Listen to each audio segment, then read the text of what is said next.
میرے پیارے عزیز بھائیوں، آج میں آپ کو حضرت فاطمہ الزہرا رضی اللہ تعالی عنہ کی سخاوت کا ایک ایسا انوکھا واقعہ سنانا چاہتا ہوں کہ جن کی سخاوت کی برکت کی وجہ سے یہودیوں کا ایک بہت بڑا سردار مسلمان ہو گیا تھا۔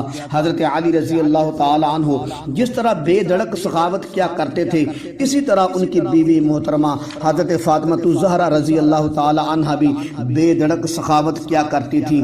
ایک مرتبہ کا واقعہ ہے، حضرت فاطمہ رضی اللہ تعالی عنہ کے دروازے پر ایک فقیر آیا۔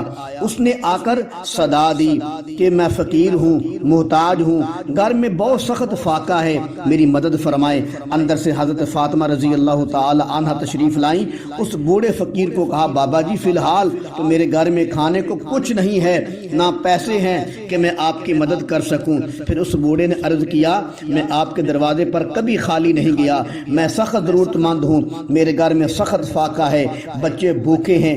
اس بوڑھے فقیر کی صدا سن کر، التجا سن کر حضرت فاطمہ رضی اللہ تعالی عنہ سے رہا نہ گیا۔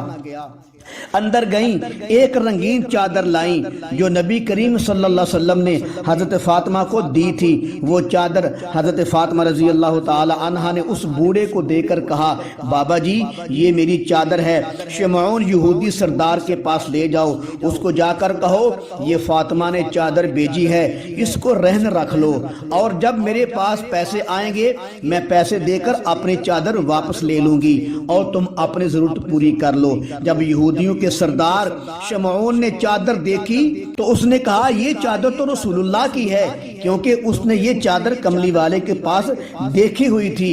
یہ چادر دیکھ کر شمعون یہودی کی آنکھوں میں آنسو آ گئے کہ حضرت فاطمہ رضی اللہ تعالی عنہ کے گھر میں خود فاقہ ہے مگر مانگنے والے کو خالی واپس نہیں کیا۔ یہودی شمعون حضرت فاطمہ رضی اللہ تعالی عنہ کا یہ عمل دیکھ کر کلمہ پڑھ کر مسلمان ہو گیا۔ ایک روایت میں آتا ہے، جب شمعون یہودی کو پتہ چلا کہ یہ چادر حضرت فاطمہ رضی اللہ تعالی عنہ نے گروی رکھنے کے لیے بھیجی ہے، یہ حضرت فاطمہ رضی اللہ تعالی عنہ کی چادر ہے، تو اس یہودی نے چادر بھی واپس کر دی اور بوڑھے فقیر کی مالی امداد بھی کر دی، اور خود شمعون کلمہ پڑھ کر مسلمان ہو گیا۔